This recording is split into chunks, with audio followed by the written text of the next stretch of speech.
Hi, it's Elise. A quick note, this is the last episode of Season 1 of Corner Office. Season 2 is going to be launching in the coming months, so make sure that you're subscribed wherever you listen so you get notified when it comes out. In the meantime, I want to know what you want us to talk about. All you have to do is call the following number and leave an anonymous voicemail, sharing the questions, topics, or workplace dynamics you'd like covered. Here's the number, 224-300-4053. Thank you for your support this season. I can't wait to connect with you in Season 2. Enjoy the episode. Are you ready to learn what it takes to be a successful attorney? You're listening to Corner Office with me, Elise Powers. I'm sitting down with some of the most successful attorneys so you can learn how they made it to the top of the legal industry. You'll hear their advice for how you can forge your unique path to success. Mike Gordon, I'm so excited to have you on Corner Office. We've known each other for a few years now, and when I was thinking about starting this podcast, you are the epitome of who I thought would be the most perfect person to interview. I mean, your nickname is Gordo. That's how you go by. And so what partner is it cool who goes by Gordo?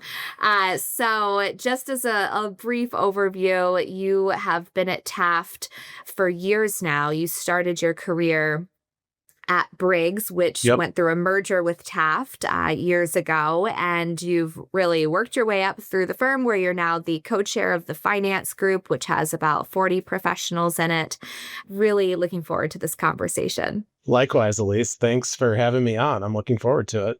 Yeah. So tell me, just in layman's terms, what do you do? Like, tell me about your practice area and even what you enjoy about it. Yeah, absolutely. So my practice area, big picture, is commercial finance. But my day-to-day is, helping primarily banks and primarily bankers at banks document and close deals. So, our bank clients are out pitching to prospects and customers opportunities to bank with them. And when they get the mandate, they reach out to us and we help them get the business deal into the legal docs. And then as that deal kind of progresses over the life of the relationship with the bank, we help them with changes to the deal as it's ongoing. I think, though, the thing I really like about my practice and our practice group, really is the people. It's the bankers, the clients, it's even borrowers and borrowers counsel. Like, I love building relationships with people, and the folks on our team are just so important to our ability to execute. And we've got a great team. And I think being able to come in and do this job day in and day out with people that I enjoy spending time with is probably the thing that's most important to me. And that's the perfect segue into really what I think the theme of our conversation should be about is your focus on people. Sure, you're an excellent attorney, but that's not what makes you exceptional. It's your ability to connect with others. I was thinking about, we met a couple of years ago, and right away, I just liked you and I felt like we had a great connection. And I was thinking about why did I like Gordo, not just your name? And I was going through my email and I found this email that I need to read to you from July of 2022. You sent me an email out of the blue. And you said, I hope you've been well and summer in Chicago is treating you right. I found this article and thought that it was a concise and fun read. I wanted to share it with you. I've copied it below. It was an article from David Brooks. And you sent it to me and said, what's your favorite thing that he says in this long article? And it was such a simple thing, but it was so cool to be thought of by someone I respect. It was an interesting article in itself that I was glad to have read. And we've since exchanged a few emails. When I read something by David Brooks, I send it to you. Yep. One of, my favorite books is one of his most recent, How to Know a Person. So anyways, you have this unique ability to connect with people. Have you always been a people person? Well, thanks for reminding me about that email. I remember sending that email to you and having that conversation about the list that David Brooks had circulated. And I think I've always been like, I think a pretty like friendly person, but I'm also just like naturally curious about sort of what makes people unique and like their likes and their dislikes and, things that they're interested in. And I think that is something that I just retain like pretty easily. And then, I end up using that in the context of interactions with people. And I think that, helps them feel seen. And who doesn't like to feel seen? And so that's something that I think kind of comes naturally to me, but has definitely been something I think, honed over time, like in my practice and as I've kind of grown up as a lawyer and as an adult, honestly. Mm. Was this something that your parents taught you intentionally or just through osmosis? Is it something you really honed later in life through books or podcasts? Like Yeah. what is your kind of formula for developing these Yeah. skills? I'm sure I got some of this from my parents. Like, again, some of this just comes naturally to me. But, back in 2010, I did StrengthsFinder, and that revealed to me certain things that I kind of like knew about myself, but I didn't really have like the vocabulary or the ability to name them. And so when I did StrengthsFinder, it told me that my strengths were harmony and includer and individualization and winning others over. Like all those things like really resonated for me. And I did this back in 2010. So I'd been practicing for about 8 years. And I think initially, like the harmony thing was really important for me because I've always been conflict adverse, if you will. It's why I'm in a transactional practice. Like I'm helping everybody get to the finish line on something everybody wants to get done. But I'd always felt this like a little bit of shame about like being anxious about conflict and Mm. not having this like adversarial like personality. But, learning that that was not a weakness for me, like harmony is my number one strength, at least according to StrengthsFinder and all the other like self assessments I've done Yeah. since then, I've really kind of leveraged it as like a superpower. I've really leaned into it, and I think that combined with other things like help me, I think just give me a lot of self-awareness about who I am and just own it. And so that's something that I've naturally like comes naturally to me, but I've also done the work to understand myself a little bit better and then you know, use that information, I think, to help me improve in the ways that I'm already naturally inclined to probably be good at some of this stuff. It sounds like there's been real intentionality on your part to one, recognize that this is important for you as an attorney and as a human being to connect with others, and then to seek out opportunities, whether it's through a self assessment, articles, books, to get even better. Just this idea of continuous improvement, permanent beta mode of, I want to be the strongest attorney, just human being, friend that I can be. So, I want to use most of our time to talk about business development and client relationships because you really are such an expert in that. It comes more naturally to you, I think, than to most people. And so I'd love to get as much insight as possible on how we could be just a little bit more like you, or at least take your wisdom and show up in our own authentic ways using some of those best practices. So if we think about it from the perspective of as a junior associate, as a mid-level, and as a senior associate, let's just go through each of those stages in someone's career. For juniors, it's, I would imagine, planting the seeds for getting clients later down the line. So when you think about relationship building in a professional way as a junior associate, what advice would you give them? Yeah, absolutely. And I just want to speak a little bit about, I think, a maybe umbrella kind of idea that applies to attorneys at all levels, whether it's, junior associates through, partners. And that is, again, this point of like self awareness.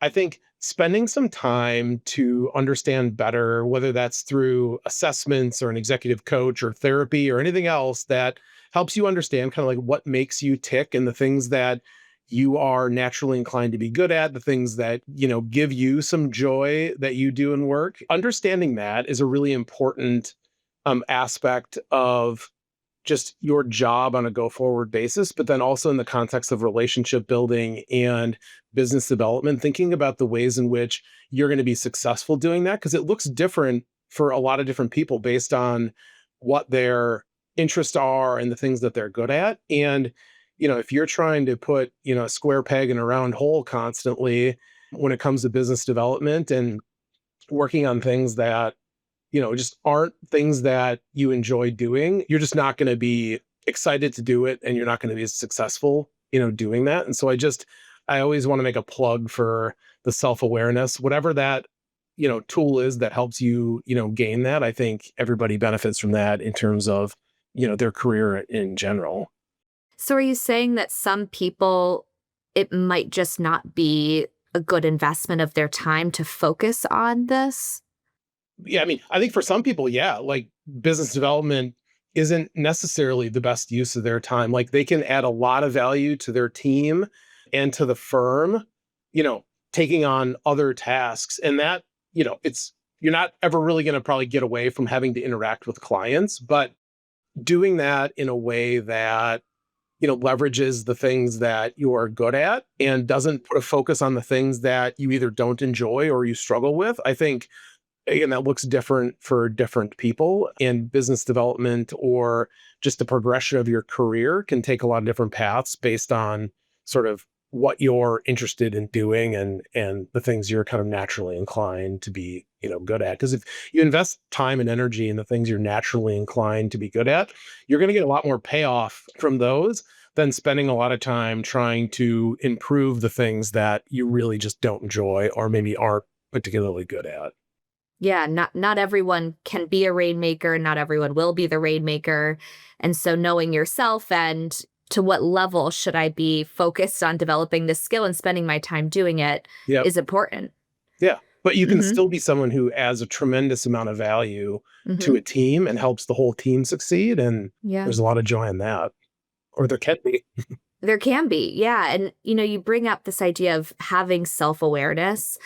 I always say that you can't have self-development without self-awareness, but you can't have self-awareness without knowing how you're perceived by others. Yeah. And that unlocks this question of how do you know how you're perceived by others? You have to ask because Yep. oftentimes our intent and how we're coming across is different than others' perception of us, whether it's fair or unfair of how we're perceived, it's their reality. So I also wonder if people even ask their colleagues, their trusted colleagues who they value their input, what do you think my strengths are as I continue to progress my career? Get those data points on, do they think that this is something you should really lean into? Is there anything you're doing that could be off-putting to clients or at networking events? And if you're receptive and open-minded, that can be really powerful insight. Yeah. I completely agree. I mean, first, that requires having built, I think, a relationship of trust with folks that will give you honest feedback. But we usually have some people in our lives who are willing to give that. And there's also, tools out there that make it easier for people to give that kind of feedback, whether that's a 360, review that's done kind of by an outside third party, or there's some tools that executive coaches use in order to, I think, assess some of those things in a different way that can be really helpful for understanding, again, what are your strengths, what are the things you're good at, and how people perceive you. Yeah. And I find that when asking for feedback from anyone, it's best to give them a heads up. Like, don't put them on the spot. Hey, do you have any feedback on how I'm coming across with clients? Like, no one wants to be in that No. position. So I think it's in our upcoming one-on-one, could you come prepared with one idea of what could be a blind spot for me? Or if you Yeah. could give me one piece of advice on how I can better strengthen my rapport with our clients, what would it be? Or even, if you could come up with one thing I could do that would make a 5% improvement in how I'm perceived, I'd love to hear it when we connect tomorrow to talk about this other thing. It's those, I think, phrasing of questions that signal true receptiveness Yeah. and narrow the scope enough. It's not like, you know, tell me, what my reputation is as a whole, which is just too daunting of a question, but like one thing or a 5% improvement or one blind spot I might have. those questions are easier for someone to respond to, and when they have time to prepare, they're more likely to come up with something. And I also think the other part of it is explaining why you're asking it. Of, I know that business development is important for me, or I know that we're in the industry of professional services. I have to be able to build trust with clients. So as I try to develop this level of self-awareness, I'd really value your input. That, I think, is a nice way to tee someone up to be honest with you.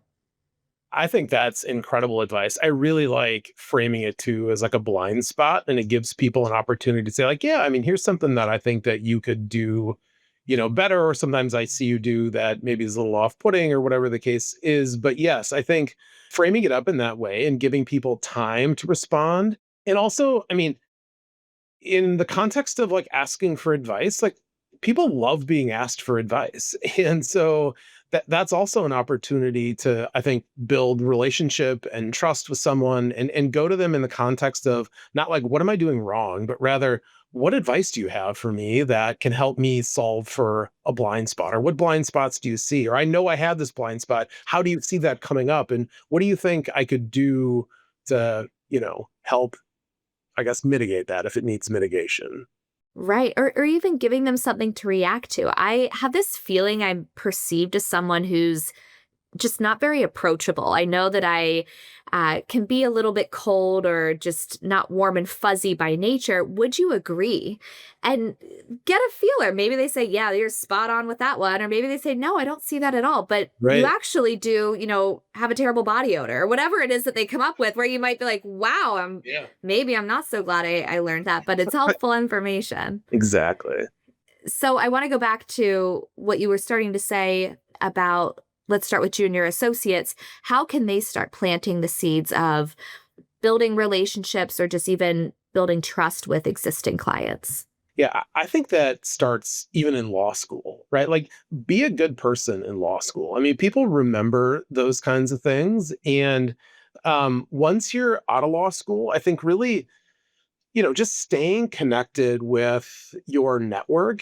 And that can be pretty simple things in terms of just, you know, periodic outreach. It might be a lunch, it might be sending an article, it might be sending an email, right? It's just staying in people's kind of orbit on a semi-regular basis, because especially at that early stage in your career where your colleagues either that predate law school or from law school, right? Maybe you come out of law school doing something, but so many people change, so many different roles, and you just never know when 3, 5, 10, 20 years down the road, someone's in a position to present an opportunity to you, and you've kind of earned it through just like staying in touch and, being in that person's orbit, and keeping those kind of connections, warm. That doesn't necessarily mean spending a bunch of money on lunches or golf or happy hour or anything else. I mean, that can be really simple things that just cause people to remember who you are. And why is it important to, I think of it almost like watering the seeds that you planted in law school? Why is that important?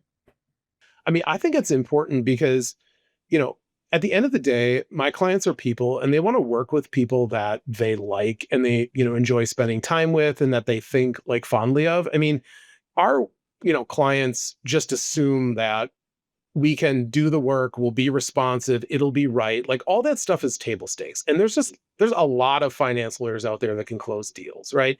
But, differentiating yourself in a way that makes you someone that your clients actually want to be in the trenches with over the next 6 months or 3 weeks or whatever it is that we're working on this transaction, I think can be a real differentiating factor. So staying connected for junior associates. Okay. If we jump to mid-level associates, what does that look like? I think it's, a lot of the same, but now it's more focused. I mean, you've been in your practice for 3 to 5, 6 years. You've developed some expertise. You are making connections with clients, usually from, in my case, working on, their transactions.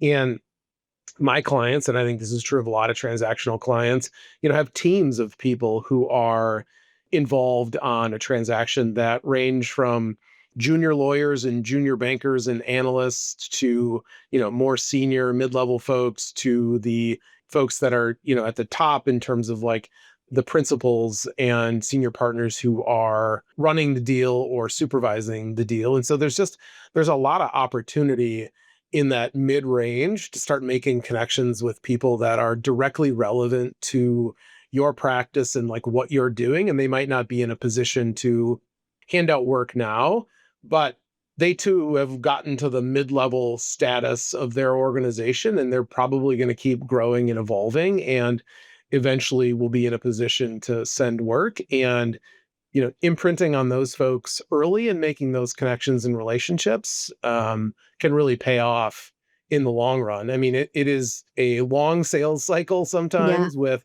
those relationships, but starting early and building those connections and that trust, I think, goes a long ways towards finding those opportunities a little later in your career.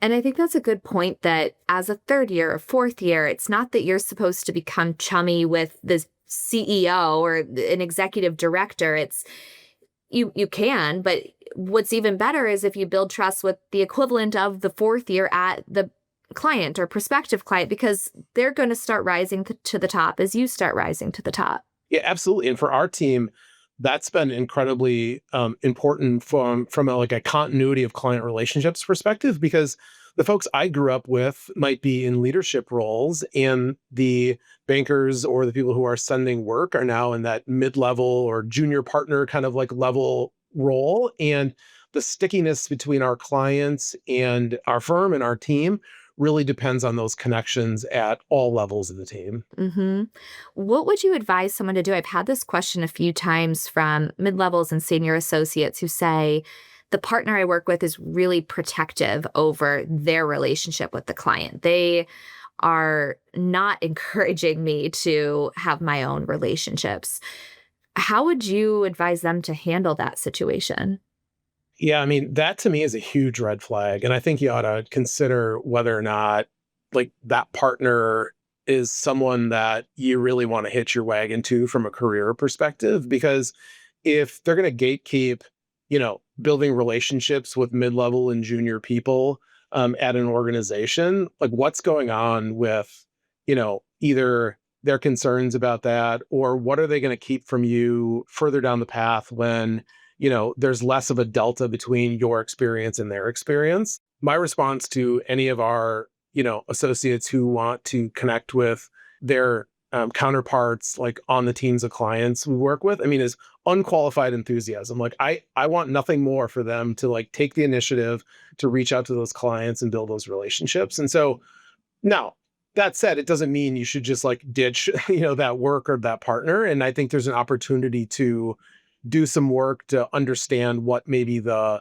reluctance might be and work with them on that. But at some point, it becomes apparent that they're just not ever going to really be comfortable letting you connect with people at your same level at a client. I just, that to me is a red flag that's going to present in different, more difficult ways in your career down the road. hmm It's a hard spot to be in. And Yeah. usually the people who are asking me these types of questions are also coming with other issues related to this, where it's, not surprising that they're also dealing with the micromanager, someone who's always shutting down their ideas, or who, uh, you know, so many things that are just not great leadership qualities. So, as a junior associate, even in law school, you're keeping in touch with your network. You're just, again, watering those seeds. As a mid level, you're trying to get a little bit more exposure to people at the client, not necessarily the head decision maker, but people who are more laterally at your level. What about as a senior associate? How do you start kind of taking those steps towards business development? Yeah. I think of senior associates and younger partners kind of in the same vein. I mean, at that point, really, they are oftentimes, depending on the size of the deal, they're having running deals, they're having a lot of like direct contact with clients. And I really expect them to be my partner in strengthening that client relationship. Now, that might be through social interactions, it might be through conversations with the client on the particular transaction we're working on. It could be a variety of different ways they're doing that. It could be participating in non-billable things we're doing for the clients, like trainings or developing loan documents or developing forms or helping them sort through some issue. And so that I think is again an evolution from the kind of mid-level associate where now you're pretty plugged into the network of clients that are doing the work that you do. And I think thinking about where are there opportunities to like own client relationships? Because for instance, in my practice, we represent a lot of different banks, but tons of bankers within those banks. And in order for us to stay in front of folks, we really need a lot of people being active in our community and connecting with them. And so having open and I think honest and direct dialogue with the partners you're working with, even to say like, hey, where do you think there's opportunities where you just don't have the time to be in front of all these people all the time? I'd like to take up some of that like slack, and there's these folks I've built relationships with. Like, are you comfortable with me just like running with that? And I've had a few folks on our team do that to great success, and it's really strengthened our group and our team. And I think where you can identify where those opportunities exist and have those open honest conversations, get buy-in from the partner, and then also more senior people, and leverage their experience, leverage other relationships, leverage their ability to direct firm resources to what you want to do, I think can be a real great playbook for building business and a practice as a senior associate and kind of younger partner. There's a few things you said that jumped out at me. One, I don't know if I would phrase it as getting the partner's blessing, but at least looping them in so they don't feel blindsided of you going behind their back or anything that they could potentially assume. It's asking them, are you comfortable with this? And then explaining the why in a way that shows that you're thinking about them. Like, I know you're really busy right now. Would it be helpful if I take on these things? And the third part is how you phrased it. You're proposing suggestions. You're not just saying, tell me how I can do more in terms of client relationships or business development. You're saying, I had these ideas on what I could potentially do, and I wanted to run it by you. Yeah, I think that's all right. And making that process collaborative. There are some folks who are like, you've had this relationship forever, just run with it. I don't even need to like know about it. But I also don't need to know when our folks are out having lunch or happy hour or golf or anything with our clients, because we collaborate on all this stuff and we have a relationship of trust where I don't worry about people stealing my clients. They're firm clients. We're all working together, common goal to like grow our team and provide opportunities for everyone kind of across the board. And so that I think, and I appreciate that's not the case with every group or partner relationship, but that's something that's been important for us on our team. And I think, it boils down to just that collaboration more so than getting a blessing, kind of as you noted. Right. And so let's assume there's a senior associate who's been following your advice. They've been planting the seeds. They've been reaching out to people. They've been doing the happy hours. They become a senior associate. And it's time to, kind of put on the radar of these people they've been investing in. Are they asking for business? Like, how do you go from we're friendly, we've stayed in touch, to this next step of how do they become your client? I, a long time ago, sort of changed my mindset around client relationships from what do I get from this person to like, how can I help this person? So I really try and instill that in the folks we're working with, that like, don't go to these meetings expecting to walk away with a new deal. Like, go to these meetings with the mindset of like, how can I help this person? Like, understand what are their pain points like in their day, whether they're a mid-level banker, a senior banker, someone in leadership.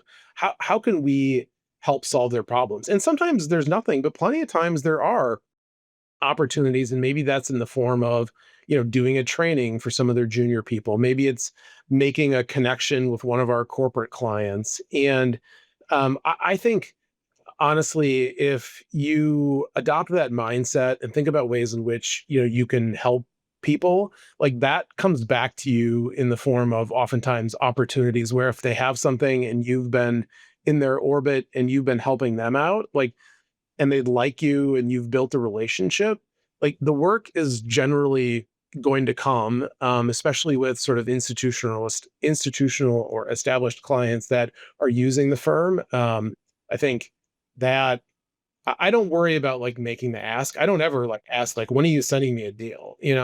I mean, I go to all of this. I do all my business development on the basis of like building connection and trust and learning more about people, and then finding out ways in which we can help them. And maybe that's with the deal, but the thing I tell clients all the time is like, call me anytime with any question about anything. It's always off the clock, and we'll answer your questions. And like to have a free legal hotline to call about the deal, I mean, that's of value to people. They remember that. And so there's lots of little things you can do that I think build trust and build relationships without having to like feel like you're asking for the work, which makes people uncomfortable. And that's my view. I mean, some people are incredible at asking for the work and they get the work. And like, if you have that charisma and ability to do that, and it's not off-putting to you or the other people, like by all means, like do it. It's just like approach. Well, I also think it depends on your practice area. For Yeah. you, it seems like it's pretty organic. They will have a need at some point, and Yeah. you will be top of mind because you've stayed in touch with them. Yeah. There's a lot of repeat deal flow. Right.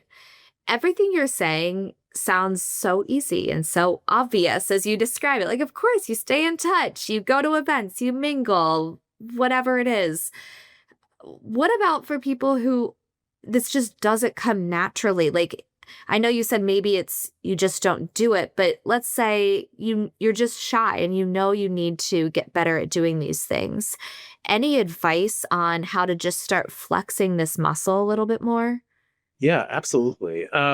So for me, like preparation is key, especially if I'm going to lunch or happy hour with someone I've never met before and don't really have a connection. I mean, I'll spend time connecting with my colleagues to see if anyone knows them, right? If there's any insights I can gather from that.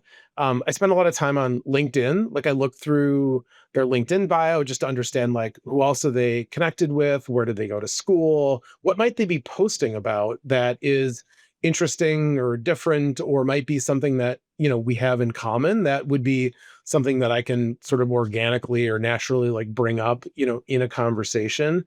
If it's someone like really senior at an organization who I have not met and it's a little bit more, high stakes, sometimes I'll reach out to the people that I know have been on their teams in the past and ask like, what should I know? How should I prepare for this?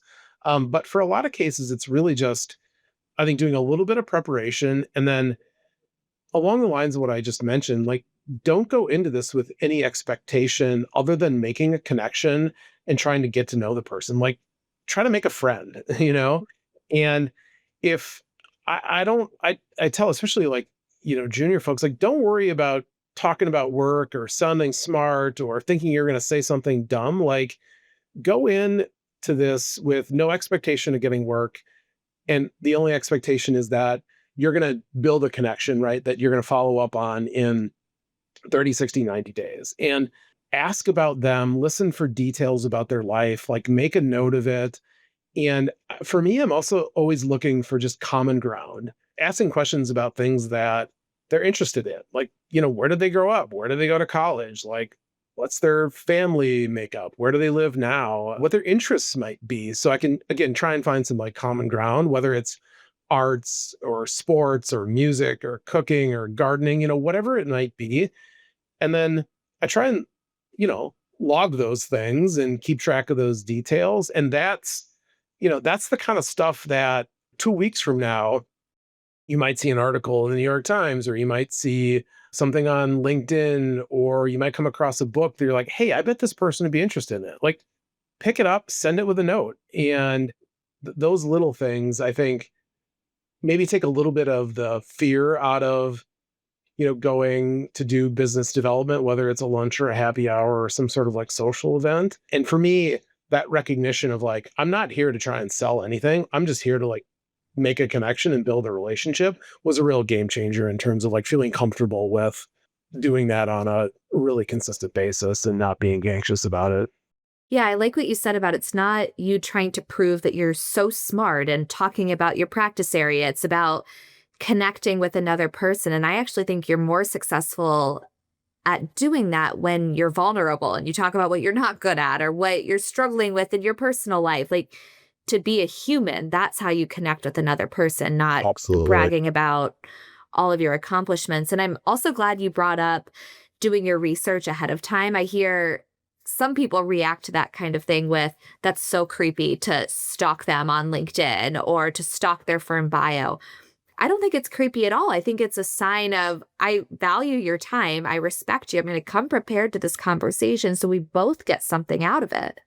Absolutely. Like, and yeah, like also don't be creepy about it, But yeah, I think that's just like basic, preparation. I mean, if someone looked me up and saw that I went to law school at Madison and then asked me about UW-Madison and the farmers market and sitting at the union, like that'd be a great way to spend 10 minutes chatting at lunch about all the things that you love about Madison, Wisconsin, right? That to me is just like that's smart. It's not cringy or creepy.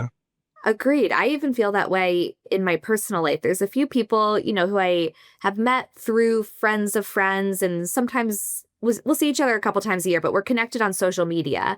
And I feel like when I was younger, I'd be embarrassed, being like, I know this, this, and this about the person, but I'm not going to say anything because that's weird that I've been, quote, stalking them. But now I say, oh, I saw on Facebook a couple weeks ago that you were Yeah. just in Mexico. How was your trip? No one ever responds with, oh my God, you creep. They're like, oh, thanks for asking. Like, yes, it goes over so well to acknowledge, like, I see you and I care about you. And I think that's a real misconception people have. I agree. I also think keeping track of the details that you learn from a lunch about people's families and like the age and name of their kids. And so you can ask about those things in the future. No one ever assumes next time you're at lunch and you're like, oh, how is, Peter? Is second grade going okay? No one ever assumes that like you've consulted your notes. Everyone just thinks you have a great memory, which is like, Yes. that's fine. Like, because baseline, people just, I think generally think good of other people and they're not, and there is no agenda. Like I'm genuinely interested in like That how it's going. I mean, the fact that I had to write that down, I just know that I can't remember every single detail about every single person. Yeah. I mean, even when we got on this call, you said, how's Sloan doing? Like, you're so good at that. How are you keeping track? Is it in your phone, just notes where you type in someone's name? Like, is there any methodology or process that we can copy? Yeah, I mean, I have had a lot of different systems and processes over the years. I've kind of iterated on a lot of different ways to try and keep track of this. And, at the end of the day, the one thing that is like always with me is my phone. And so I keep notes in my phone that are easy to find and to reference. And it's not always the most like pristine data or information, but it's enough to like jog my memory. And I think because of my individualization and harmony and a couple other just like strengths I have, there's just some stuff too that just gets locked in my brain, whether I wanted to or not. And so sometimes I just need to kind of jog my memory about a detail or two about somebody. And so I think for me, there's lots of opportunities through fancy CRMs and other ways to track this that I'm sure are more efficient and allow for a more methodical like system of like follow-ups. But for me, I've just kind of defaulted to keeping information kind of on my phone. And then I always have it if I'm on my way to lunch or I'm not sitting in front of my computer. Yeah, I also use notes in my phone. And even if I'm at a conference or I don't know, industry event, a panel discussion, if there was kind of like a hidden camera on me, you'd see me talk to someone, we kind of part ways a little bit. I am immediately whipping out my phone and writing down what they just told me because I don't have a good memory. And so if I don't write it down, I will not remember it. And it also helps with a follow-up note afterwards. If I want to send them a note 3 days later, it was really nice meeting you. We'd love to grab coffee. I know we only chatted for 5 minutes. Hope your family has a great time on your vacation in Mexico. I can add in that detail because in my notes, I have going to Cancun next week. Like Yep. that is so helpful for me. Yeah. And the thing I use a lot that was sort of a revelation, and this sounds dumb, but like voice to text, like in the notes, I can just talk into my phone for 30 seconds about all the details I just learned. And it's all good enough Yep. to like remind me of like the details. It doesn't need to be perfect. Yeah. And I also will just even talk to Siri and say, on September 25th, please remind me at 6 p.m. to check in with so and so about their family vacation, where I can then That's send a little note and be like, hey, I know you had your vacation last week. Send me a picture. Hope it was a great time. Everyone I'm using wants. that. That is a great idea. I've never done that. So Yeah. Oh, all the time I'll do yeah. that. Or if someone's having a kid, I'll tells me, my due date's on this date. I'll set a reminder for a few weeks later to send a baby gift because I would not remember otherwise. And the reminders pop up. I send a quick note and just everyone wants to feel remembered. Like it makes you feel good to be seen and thought of. And it's never backfired on me yet. Same. So when you think about going to an in-person event, that can be daunting, especially for an introvert like me, where I find human interaction to be completely draining, if I'm being honest. So any best practices or tips for if you're walking into a big room, maybe you don't even know anyone, where are you standing? Who are you talking to? How are you inserting yourself? I honestly like those events give me a lot of anxiety. Like I do not, as much as I think I'm like a people person and I like connecting with people, I like that in the context of events where I like know somebody or I know a lot of people and it makes it a little easier. Like I too often I think find myself like standing alone at these events where I don't know anybody and I'm I just, can't see that. oh God, it's so hard for me. But Wow. but then I force myself to, go talk to someone and so I think though, for me, one thing I actually rely on is a post that you made about a year ago on LinkedIn, which was like, "Hey, everybody, like, here's some tips for avoiding faux pas at holiday parties." And that is like in one of my notes. And sometimes if I have to go to Oh one of my these events, I gosh. will like pull that up and be like, okay, what did Elise tell me about going to What these did I tell you? I have no idea. one thing is always saying it's nice to see you instead of nice to meet you. Yes. Because, a lot of times I mean, for me, it's embarrassing to be like, oh, nice to meet you. And the person is like, we've met 4 times. And, Yes. you know, That was good advice I gave. that is great advice. One of the other tips, and this is especially good at holiday parties that will start coming up here pretty soon, is asking about any family traditions you have or any traditions you have, this time of year, which, gets people. I mean, you get some of the just funniest responses about things that, people have done with their families or do with their families every year that are unique and interesting. It also completely avoids any risk of you don't have to mention any particular holiday or even that like they're doing anything with family, right? I mean, it's just like what traditions do you, like this time of year? It could be anything. Which has been one of my go-tos. One of the other couple things I like to just if I'm walking into this thing, I don't know anybody, I'm just trying to like make a connection once we get past the like, where do you work and like, what do you do? I'll ask people for, any highlights they've had this year or anything they're looking forward to next year. And this is kind of good at the end of the year too, because it really, people will almost always think of something that is like a cool vacation they went on, something they did with their family, and it just gets them talking. And then usually from that, there's some common ground I can hitch on to Yeah. talk about something else or ask a follow-up question. Sometimes I'll also ask, like, what do you love to do outside of work? What are you passionate about outside of work? And that can be hit or miss, depending on, I mean, some people aren't passionate about anything outside of work, but plenty of people do have a side Uh-huh. hustle or something that is important to them outside of work that they love doing. And that's always interesting to me. Yeah. Everyone's interesting if you make them interesting. You have Yeah. to try to be interested in someone. And Yes. I think the hardest part for me at going to an event is just that the first 5 minutes of walking in, and it's just kind of a make or break moment for me. So I have a rule that when I walk into the room, the first person I see, I have to make a beeline and just strike up a conversation. Because if I'm like dilly dallying in the corner, kind of aimlessly walking, it's like rip that band-aid off. Like just go strike up a conversation. That's great advice. I'm going to try that at a couple of holiday parties that will undoubtedly put on my calendar sometime soon. Oh, yeah. I mean, the worst is walking in and you kind of pull out your phone and start Oh, checking. You're just like stalling the inevitable, like, I do have to talk to someone here. exactly. I can only pretend to check my email for so long. Yes. Right. And I mean, as an introvert, I'm like, I want to get in, get out. So, like, better maximize the 60 minutes I'm forcing myself to be here if I'm going to make the time, anyways. So, Gordo, you have given such helpful advice to me. I know that so many attorneys and law students listening to this, you have almost demystified this really daunting, amorphous concept of business development that's on everyone's radar. But how do you actually do it? How do you break it down?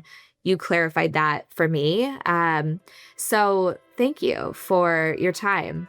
Thank you, Elise. I picked up some great tips from you during this as well. So I'm going to put those into action as I continue kind of throughout the rest of this year and next year. So thanks for having me on today. I really appreciate it. Thanks for listening to Corner Office with me, Elise Powers. Be sure to follow me on LinkedIn for weekly tips on how to accelerate your career. If you're loving this podcast, I would be so grateful if you'd click follow on your favorite listening platform. While you're there, give us a 5-star rating. If you're interested in having me speak at your organization, or if you have topics you'd like us to cover on the podcast, send me a note at info@eleviewconsulting.com. That's info@ELEVIEW consulting.com.